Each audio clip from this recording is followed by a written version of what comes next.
No, we're not anti-white. But we don't have time for the white man. The white man is on top already. The white man is the boss already. The white man has economic security already. He has first-class citizenship already. So you're wasting your time talking to the white man. We are working on our people. First things first, we look upon the so-called Negro in America as a sick man. When a man, you may say, well, what do I mean sick? If a man has forgotten his name, he's a sick man. They call that amnesia. And if you go to the so-called Negro here in America and ask him his name, he doesn't know it. If a Chinese person came through that door and I asked him his name and he said his name was Patrick Murphy, you'd know he forgot his own name and has picked up an alias somewhere. So if a yellow man looks ridiculous wearing an Irish name, which is a white man's name, how much more absurd does a black man look wearing a white man's name? So we who follow the Honorable Elijah Muhammad, when we see so-called Negroes named Murphy and O'Toole and Johnson and Smith and Powell and Wright and Wilkins, which are all English and Irish names, we think that they look just as much out of place as a group of Chinese would look wearing those same names. And they wear these names because they don't know their own name. They have lost their identity, their own identity. So this is amnesia. And by not knowing themselves, when a man doesn't know himself, he doesn't know what belongs to him.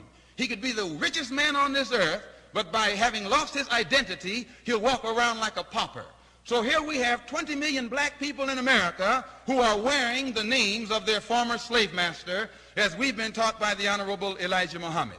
And by suffering a form of amnesia, they don't have a name of their own, so they've taken your name. They don't know their own language, so they've taken your language. They don't have a history of their own, so they let you tell them what their history is. And that, in essence, is that you found them in the jungle someplace with a spear chasing white people in a cannibalistic way to try and give the impression that white meat is the only good meat to eat.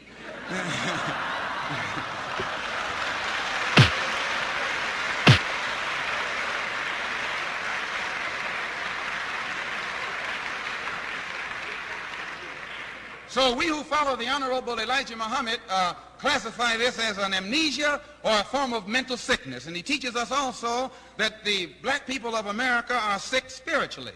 Whenever you have, if you go into China and find a Chinese who has adopted Christianity, because he still has a Chinese heart and a Chinese brain and Chinese concepts, whatever he sees through Chinese eyes. So though he accepts Christianity, if you ask the Chinaman to paint a picture of Jesus, he'll come out looking Oriental like a Chinaman. Same way with an Eskimo. Put an Eskimo in the same position, and he will depict his Lord or Savior like an Eskimo.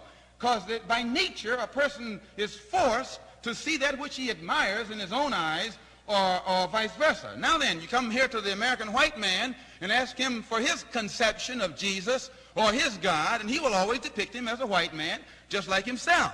But you go to the Negro in America and ask him for his conception of Jesus, and he'll show you a Jesus with a blonde hair and a blue eyes and white skin. Everyone can see their Savior through their own eyesight except the so-called Negro. Everyone has their own God except the so-called Negro. And the Honorable Elijah Muhammad teaches us that this is a form of mental sickness or spiritual sickness, and also we suffer from moral sickness.